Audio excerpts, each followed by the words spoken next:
हाय friends, good morning. मी शिवानी आपला daily mini blogs आणि आज आहे वेळ अमावस्या. वेळ अमावस्यासाठी आम्ही जाणार होतो सर्वजण शेताकडे आणि शेताकडे आम्हीच नाही तर आमची पूर्ण फॅमिली, पूर्ण आमच्या गल्लीतल्या भरपूर जण. कारण की मम्मीनं खूप साऱ्या जणांना आमंत्रण दिलं होतं. कारण की दरवेळेस काय होऊ लागलं, आम्ही सर्वांना म्हणजे हो बोलत होतात, पण काही ना काही म्हणजे कामानुसार ह्याच्यानुसार होतच नव्हतं. मग ह्यावेळेस आम्ही ठरवलं होतं. मग सर्व स्वयंपाक वगैरे करायला लागला होता, कारण की आम्हाला स्वयंपाक करून आम्हाला न्यायचं होतं. तिथं करणं काही पॉसिबल झालं नसतं त्यामुळे. आणि मग मी अंघोळ वगैरे राहिली होती माझी. मग अंघोळ वगैरे करून घेतली मी.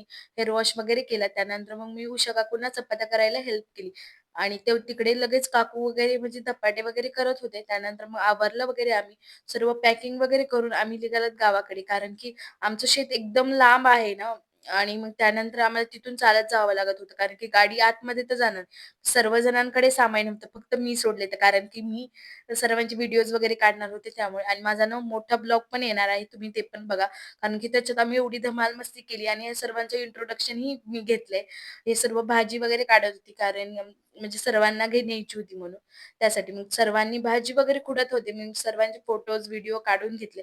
कारण की ह्या सर्व मोमेंट्स आपल्या पुन्हा राहतात त्यासाठी. त्यानंतर पुन्हा मग सर्वांनी बसून जेवण वगैरे केलं आणि हा आहेत नंदा काकू. हे एवढ्या कूल आहेत ना आणि ह्यांच्यासोबत मजा करण्यात वेगळीच मजा आहे नंदा काकूसोबत. एकदम कूलवाल्या माझ्या आजी आहेत त्या. त्यानंतर मग आम्ही फोटोज वगैरे काढले. त्यानंतर अगोदर सर्व माणसं वगैरे जेवले. त्यानंतर मम्मीला हे जेवायला वाढत होते मी. त्यानंतर या सर्वांचे रील्स वगैरे काढले, फोटो वगैरे काढले. माझे स्वतःचेही मी फोटो खूप छान-छान आले. कमेंट्समध्ये नक्की सांगा. बाय.